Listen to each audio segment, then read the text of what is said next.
मुखात सुखाची साखर ठेवून जोडली जन्माची नाती।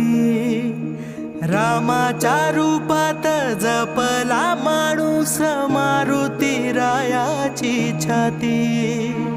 वाघाची लीलानी कपाळी टिळा तू जेड अंधारासाठी। भनक भीतीची नवती भवती आभाळ रे माझ्या पाठी। देऊन किनारा मनाच्या होडीचा सारंग हरवला। माझा